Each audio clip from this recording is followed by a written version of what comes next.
Whoo-hoo, great to be back. Monday Mortgage Quarterback, week 3, and I got a trivia question for you guys. So, who would be the first quarterback this season to throw for 300 yards and 3 touchdown passes in a game? The answer might surprise you, but while you think about that, I'm going to hit you with the top 3 questions to ask your mortgage loan originator as a first-time home buyer. Now, the first question is, what loan options are available to me? Of course, there are a number of different loan products out there. They're not one size fits all. So make sure you ask your mortgage loan originator what loan product might be the best for me. The conventional is the most common type.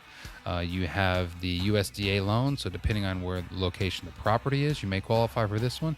FHA loan for, geared towards slightly lower credit score borrowers. So there's just a number of different options out there. Of course, VA if you're a member of the military. So make sure you ask your loan originator. Question number 2 is, how much do I need for down payment? Now, depending on which loan product we choose, conventional can go as low as 3%. You have your VA where there's no down payment requirement. Same for USDA, no down payment requirement, but there are some income eligibility restrictions. And conventional goes down as low as 3%. FHA 3.5%. Again, so some of these things, it depends. Have those conversations with your loan originator and determine what the best route is for you. And 3 is, how much can I afford, and really what factors go into a pre-approval and determining how much I can afford. So you ultimately want to determine what kind of payment you're comfortable with, what your debt to income ratio is, how much debt did you have out there based off of like what your utilization is on your open credit. So there's a number of different things to talk about your loan originator.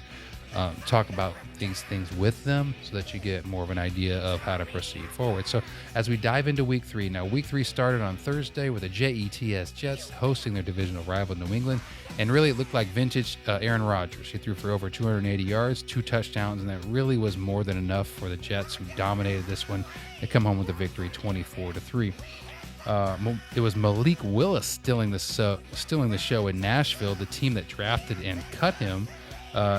Showing up for over 275 total yards, 2 touchdowns. The Packers defense forced 3 Will Levis turnovers en route to an impressive 30-14 win without their starter Jordan Love.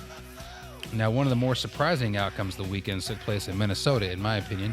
It was the Vikings led by, Sam Darnold, MVP candidate. What?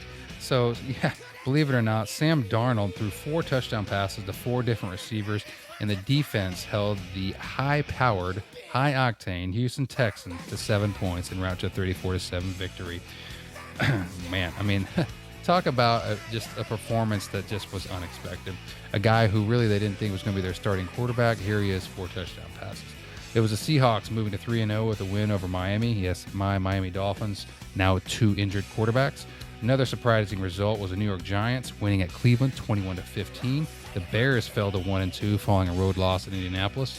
The Ravens avoided an 0-3 start by winning at Dallas. We had wins by the Eagles, the Steelers, the Broncos, the Rams, the Lions, and the Chiefs on Sunday night. Maybe getting a little help by the officials in that one. So let's turn it back to my trivia question. The answer to that trivia question, 300 yards, 3 touchdowns. Who was the first to do it in a game this year? Of course, it was Andy Dalton. He led the Panthers to a balanced attack on offense to defeat the formerly Oakland Raiders in Las Vegas.